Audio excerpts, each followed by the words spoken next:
Welcome back to Marketplace Growth by Accoil. My name is Peter Preston, and I am really excited to share this conversation with you today. I got to speak with a sales leader here in the APAC region. Jason Gonce works for GB Tech, and Jason is fairly new to B2B enterprise sales. He's got a long history of being a great salesman, mostly in B2C. He's also been a personal friend of mine for he's going on a decade now. And I've learned a ton from Jason over the years, just talking as friends, sharing professional stories as well. But I asked him to come on today because I've had a lot of conversations with companies who are looking to do product-led growth and then also stepping into product-led sales. And it's the sales part that seems to be really difficult for people like me. I would love it if someone just filled out a form and clicked buy on everything. But the bigger the customer, the more likely it is that you're actually going to need to talk to someone. And Jason is really, really good at talking to people and understanding their needs and discovering how he can help.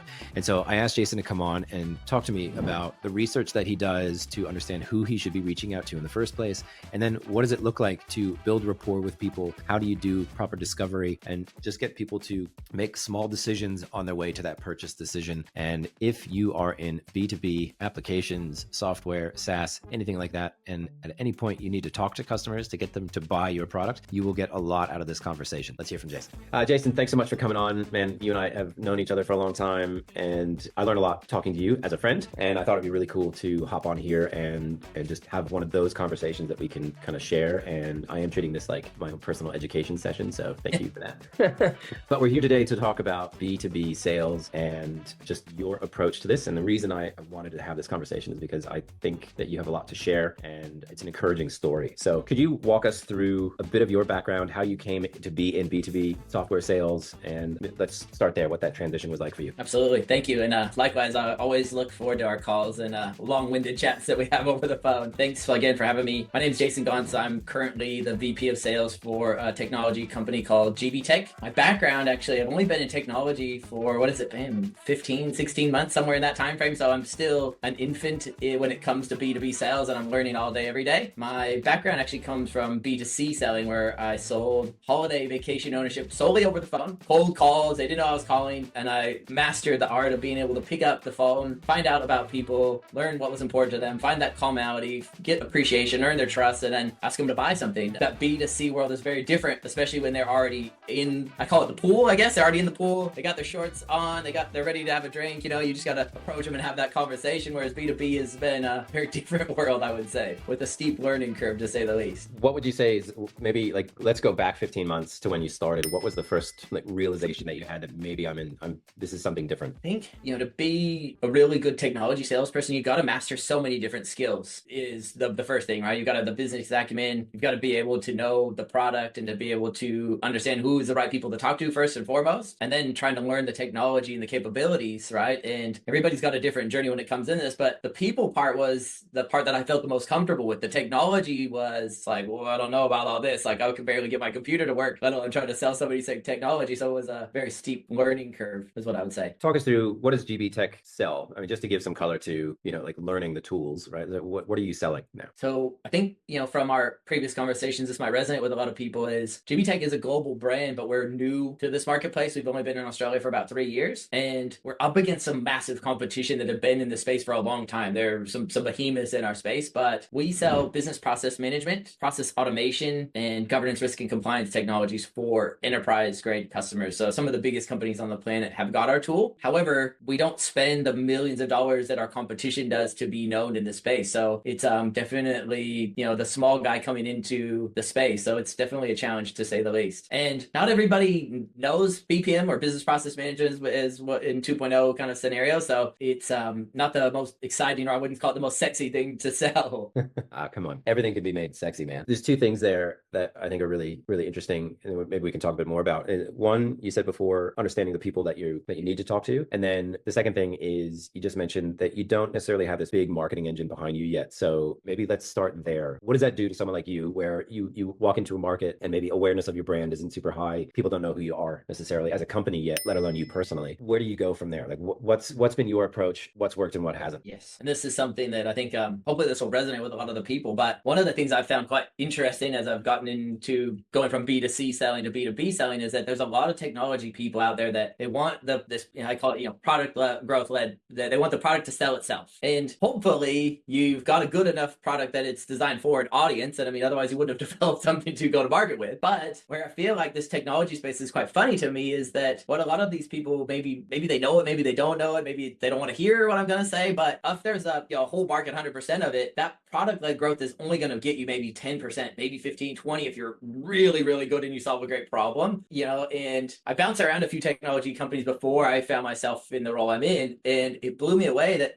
that there are some products that are good enough that can grow to a certain space and stage, but only will bring you so far. So I found that really quite interesting. Pete, what are your thoughts on this? Well, yeah, I mean, so that's what Accoil is for, is PLG companies for the most part. But what we see, and one of the parts that really excites me about our product is working with the sales teams and handing off more signals so that sales can pick that up and run with it, and hopefully, just have a higher success rate with those leads. But this is something that you and I have talked about before, and this is where I think it's really interesting in that, yeah, you have to, let's assume that a product has a good fit. You've got a good market. It's a sizable market. PLG is only going to get you so far, and especially when we're talking enterprise. And I've had a lot of these conversations recently where companies are trying to sell to enterprise without still using that PLG approach throughout, right? So they want it to be low touch from end to end, where I think what you're doing by actually, picking up the phone, and I really want to talk about that too, is marrying this low touch with high touch. And I think that's necessary for big deals. And there just seems to be this real hesitancy in a lot of conversations I have where people are just like, no, I want them to click buy, enter everything through a form, and we'll deal with them or talk to them when they come through support. I don't want to sell. And I think there's this handoff there that I think isn't completely ironed out. Like, product-led sales to me is exciting. I think there's so much potential in that. But how do you make that happen? I don't know. I don't know if anyone's necessarily figured it out all the way yet. But what you and I have talked about a lot is you picking up the phone. And I'd love to talk about that and hear more about, coming on the back of that PLG discussion, right? Like, so the product gets you so far. Where do you come in? What do you do? What are you thinking? How do you make that work? So a great question. And I think it's an interesting topic as well, one I'm quite about, because if, obviously you design a good product and you're going to grow to a certain space, hopefully organically or on its own. I do believe, though, when you combine that, need or want for your product with some outbound capabilities and with the right mindset and understanding, I guess, what I call it a whiff, which is what's in it for me or what's in it for them, right? And at the end of the day, people buy and want to buy from people that they like, that understand them, that find their common ground. And when you get in rapport, it's one of the things I always say to my sales guys is, hey, inside rapport, anything's possible. Outside of it, nothing is, right? And if you can understand me, find some common ground with me, give me some sincere appreciation, that's going to lead to trust, and I'm going to like you. I'm going to want to buy from you. I don't know if you've ever had the experience, but this reminds me of a few years back when we were going to Africa, and I had picked out a camera. I knew I wanted the camera. I just couldn't justify the cost of it, right? And so the product had got me so far, but I needed the salesperson to help justify it for me. And I went to, as a salesperson, I like being sold. I like to see how people approach these things. Went to 3 different camera shops, and the first person was like, yeah, it's over there. And I was like,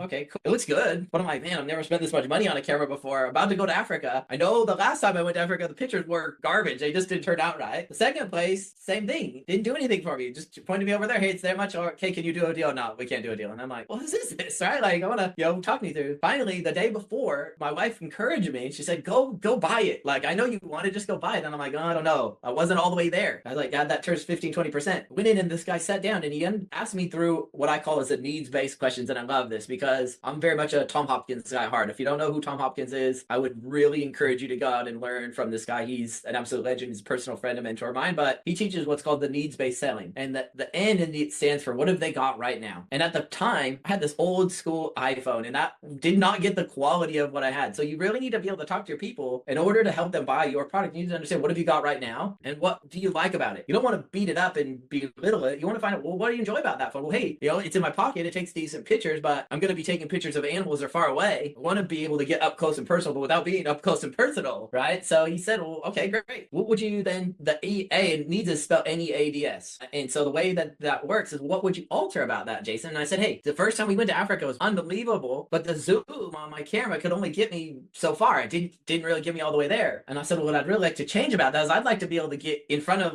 look like I'm an inch away from this lion's face without being there. And he understood that. And so then it came to the D, which is the decision maker. He said, well, hey, who besides yourself would be involved in making the decision? This is a big investment. And are you going to have, do you plan on taking a lot of pictures? And I said, well, yeah, I'm going to here and here and here in here and, I like to take pictures, but I wasn't like real big. And he asked me, hey, is there anybody besides yourself that needs to be involved with this? And I said, no, I'm the decision maker. He said, well, hey, here's what the normal price is. If I could help you make a decision, would you go ahead? And I said, yeah, what can you do? Next thing you know, I walk out the door with this big Nikon camera with a big old lens, like the whole nine. And the solution was buying the camera. I knew what I wanted to do, but I needed someone to help me get me there, right? And I'm a bit of a storyteller, but the pictures that I've got when I shared them with my kids recently up in our little movie cinema, shared the pictures, were so good. And they're like, these are unbelievable. And the memory of that experience of buying the camera always stuck with me. And I think the challenge that a lot of salespeople are avoiding is that it doesn't matter what your technology is to me. Doesn't matter what your product is. Doesn't matter what you're selling. As long as it's a person-to-person decision, as long as it's a people-based business, we got to understand we're in a people business first and foremost. It might be by the way of product-led growth. Might be by the way of business process management. Might be by the way of a holiday, a car, whatever it might be. You've got to get people to, you got to understand who they are and what have they got right now. Because when you get in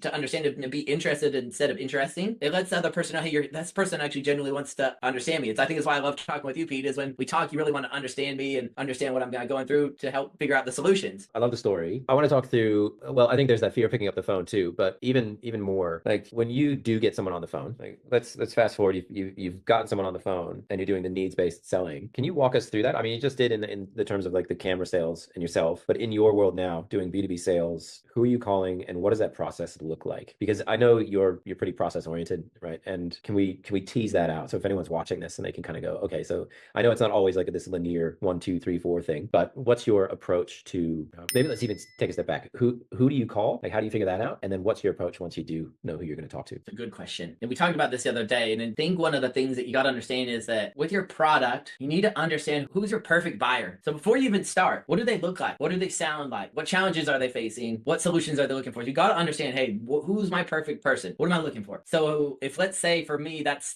someone that knows that the company has documented process, but they're broken, like the process improvement person, maybe the CIO, the digital transformation officer, right? So think about it as far as, hey, what is my perfect person? What are the pains are they feeling? Is it in their knee? Is it in their foot? Like, who are they? Figure that out before you pick up the phone, and then start with what we call I call it a target list. Who are the people? And think about them in as broad of a variety as you can, and come up with a target list in different industries, different verticals, different brands, different locations. I guess depends on your product. For me, I look over Asia Pacific, so I'm really focused on Australia. So I start with, let's say East Coast states, Queensland, New South Wales, Victoria, so we break it down. Okay, now in this day and age, LinkedIn should be your best friend. I mean, there's tools out there. I don't need to name them all, but with Sales Navigator, with Lucia, with Zoom Info, there are tools out there that are very, very easy to find who the companies are, where they're headquartered, what time zones they're in, and then to be able to figure out who is who in the zoo. And so we very much know who we want to talk to, and then we weigh those up. So the way I look at it is, if let's say you did a weighted system out of a 1 to a 10, how influential is this person in this space? And we talked about this the other day. There's always one domino that if you could get that one domino to fall, right? If you could knock him over, how many other people are going to be able to say, oh, you work with so-and-so?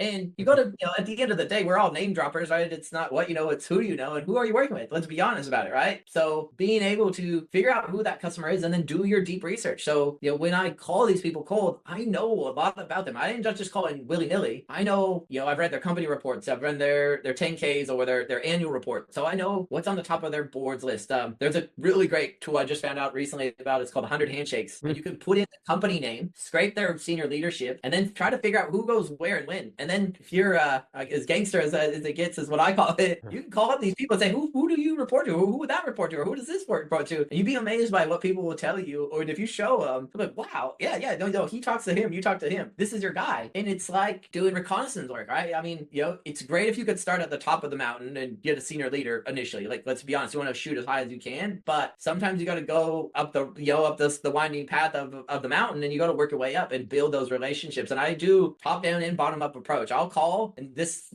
for a lot of people will blow you away, but I'll call CIOs, I'll call CEOs, I'll call the very top of the top of the top, and I will try to call them and see if I can get through. Sometimes it doesn't work, but more often than not, if you know how to introduce yourself, you know what you want to talk about, and understand what's in it for them, right? And give them a whiff, like, hey, look, I know these are the challenges you're facing. This is who I am. I'm calling from so and so. I was just on your website. I was doing some research, and hey, I talk to people like you, Pete, all the time that are doing digital product-led growth. It seems like to me that everybody's really struggling with X, Y, Z. Unless you've got everything figured out, it doesn't even make sense to have a further conversation on this, right? And they'll laugh because they'll think of all the challenges, all the the things that aren't going right in their business, and they'll go, you know what, hey, actually does make sense. Let's book in a 30-minute, just initial getting to know each other discovery call and see if it even makes sense to go anything before that. I just want to like take a step back here for a second and kind of go back through this process, right? So that we'll come back to the discovery call. But what I heard you say there is that you're doing the right research and you're doing a good amount of research beforehand. You mentioned rapport a number of times. Know, like, and trust. I think everyone that's been hammered into everyone's head. Like, they have to know you, like you, and trust you before they're going to do business with you. But that is oversimplified, maybe. Like, I think it's nice and easy to make it sound that way, right? Like, oh, they just have to know, like, and trust you. And you think, I'm a likable person. How do you approach that? Because it's not just an at chance sort of thing. Like, for you and for anybody that's selling anything, right? Like that, it shouldn't be left to chance. So how do you increase the odds that you're building solid rapport and establishing a good relationship with someone?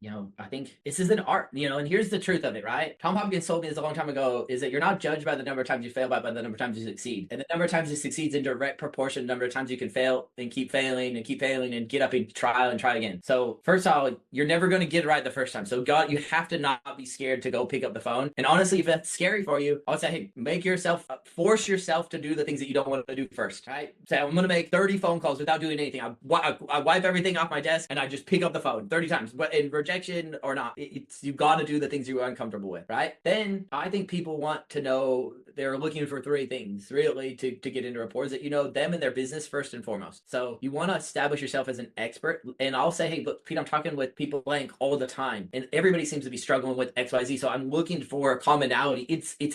And also it's okay to use a script too. And this is one of the things I would tell you to do. Write it out before you start cold calling. If you don't stick to the script, you and it feels, you got to try to avoid jerky transitions, right? So for example, it's like, hey, it's Jason from GB Tech. I was just on your website and I was hoping just to ask you a couple of quick questions and see if it'd be worth having a bigger conversation. Is that all right, Pete? Yeah. Is now a bad time to talk? Like, that's one of my favorite go-tos. Hey, is now a bad time to talk? People like to say, no is comfortable. Yeah, no, it's okay. I'm all right. What is it? Hey, look, appreciate your time. I'm talking to people like you all day, every day. That's what I do. So I'm establishing myself as an expert. Hey, it seems like everybody is struggling with XYZ and right? Like name off 3 high value problems that you think that your ideal customer would have, right? Then, does that sound like your world at all? Or are you just like, have you just got this nailed out of the park? Like, maybe it doesn't fit for you, right? And they'll laugh at you, because if you picked out the right people, they'll go, yeah, we're definitely struggling with that too. So understand them and their business. Number one, tell me it's going to be short and sweet, and be respectful, because they're not willing to be there. And then that's like, I think about it in gears, right? That's first gear is, hey, introduction. Like number 2, my bucket list question. Hey, like, is this a challenge that is worth talking about to you? If they say no, it's the wrong person, cut and run, right? But if they say yes, like, hey, look, I'd love to understand how you're optimizing blank, or how you're doing this, or how you're handling what XYZ, right? It sounds like to me that, it might make sense to book like a quick 30-minute introduction to share. I'd love to learn more how you're handling this, maybe share some insights, because they want to know that you know what's going on in the market, right? So if you say, hey, look, I'm talking to people about this all the time. Hey, look, I'd love to share some market challenges and insights that we're seeing out there, and we're talking to these type of people all day. Now all of a sudden you actually got some value for me. So where you kind of got up to just there is that next step is, should we have a deeper conversation about this? I'm not going to keep you on the phone right now, but should we talk about this? Is this something that you would like to talk about? And if it's yes, then you go into that next call. Is that when you do the discovery? When do you introduce a demo? Like, what is that in quick steps, just to not keep you for too long here? Like, what does that look like after that, right? If they say yeah, what happens? There is one thing that most people screw up, if you could get to here, right? Mm-hmm. And remember, it's about doing it over and over again and building up your skill, right? It's like, you got to be willing to try. But if they say yes, it does make sense. Hey, let's schedule a quick 30-minute calendar, because next week, you got to give them alternative choice. Hey, this next Thursday or next Friday work. Give them one of 2 answers that confirms they're moving forward, right? Great. Hey, I'm going to send you that calendar invite, Pete. Hey, could you please accept it so I don't double book? My calendar's like smashed out. Could you accept that? And then be ready to fire it off right now. And I'll hang on, but hey, have you got that? Can you accept it? If they don't accept the meeting, it's not real. I'm going to call it what it is. You're going to feel good and pat yourself on the back. But if they don't hit accept, it's not happening. They'll no show you 70, maybe 80% of the time. And then once they say, yeah, I can accept that. Now, if I say they're going to tend to doubt it, but if they say it's true, yeah, all right, I'll accept that. So now you've now committed. But then you got to switch gears and say, by the way, this is one of my favorite. Hey, by the way, I'm really excited to talk to you. If there's anybody else at your company that would enjoy talking about this, well, please bring them along. Like, I'd love to get their opinion and feedback, right? Then the next step is a 20 to 30 minute. And sometimes I'll go less than 30, but I've got a lot to talk about and I know my space and I'm good at being an expert. But if you do 15 to 20 minutes initially, hey, this is what I was thinking for today's call, is just some quick introductions. If you bring anybody else, I'd love to start with some of the challenges that we talked about. Hey, remember I said I'm talking to people that are all struggling with this. This is what we're seeing in the marketplace. Here's what our solution is. Does it make sense to actually get you in front of of an hour demonstration on this. Yes or no? Yes or no? Yes or no? Are you in or you're out? You're not. This is a numbers game, right? If I could talk to 10 people that show up, probably I'm hoping for 70% of them will say, yes, I've done a good enough discovery to want to get in front of the tool. And out of that 7 out of 10, I'm just looking for 1 or 2 to say yes to my product at the end of it. It's a numbers game. Yeah. All right. I know I've kept you for a while, but I feel like, yeah, there's so much to it. But just I'll just recap it again just for myself here, that I think what's really interesting to me is that it starts with that research, right? Like, how likely are you to be talking to the right person, and then being willing to ask who I should be talking to. That just seems like such an important step that I know I didn't really think about much beforehand. And tying this back to that whole like the product-led sales thing, where I think the product-led sales can kind of be exciting, is that it almost makes that it's not a cheat code, but it's like a shortcut to getting to where, to getting to that list, right? Like, so if people have expressed interest by using your product, that's awesome. And so your list is then made for you to some degree. It's not always going to be right, but then deciding that you're going to go. I love the idea of just like committing. I'm going to pick up the phone 30 times this morning, and that's all I'm doing until I do it. Building rapport and then doing discovery, and it's a series of yeses or nos, right? Like, is that a good summary? I know it's oversimplified, but good summary so far. Keep it simple. Yeah. That's the name of the game. Thanks so much for listening in today. I hope you learned a lot from Jason. I know I do. Every time I talk to him, I discover one more wrinkle, one more thing that I could be doing better when I'm out and doing sales for our products. So a quick recap, some of the things that really stand out to me is doing your research first, understanding who you should be talking to. And I know we talk a lot about ideal customer profiles, early customer profiles. Who should we be selling to right now? But if you're going to do sales, understanding who you should be talking to and who you can then go talk to is super critical to getting this process going. So the first thing is understanding who's on that list, doing the right research. Second thing is just get started. I think from Jason, one of the things that I've learned the most over the years is that no matter how I feel in the morning, if my job is to sell our product, I need to just sit down and start doing that. Stop checking my email, close everything else, and just do the sales bit that I need to be doing, whether it's emails, returning phone calls, you name it. It's doing that work that's going to make the business money, right? So let's get started. And then it's building relationships, establishing rapport, getting people to connect with you and connecting with people, being interested in what they're doing. And part of the way that you do that is understanding what they're using right now, what their needs are, sort of diagnosing the problems that they have, and sharing your expertise so that you can establish yourself as an expert and someone that they can trust, like, and enjoy doing business with. And then the next thing from there is a series of decisions from the first introduction to the sale. Yes or no? Am I continuing? Is this a company that I want to do business with? Are you someone that I want to do business with? Answering those questions again and again, just asking them to take those steps to get to a sale. I think it's incredibly valuable. And I think we could probably have Jason on again to talk more about doing that discovery side of things. But if you can get to that point, I think you've made yourself a lot more valuable to the company, and hopefully you've established some great relationships that take your company off and into the future. Thanks again so much for watching. If you liked this and you got something out of it, please hit subscribe and leave a comment below. We'd love to hear from you. If there's any questions that you have, we'll be happy to answer them. See you next time.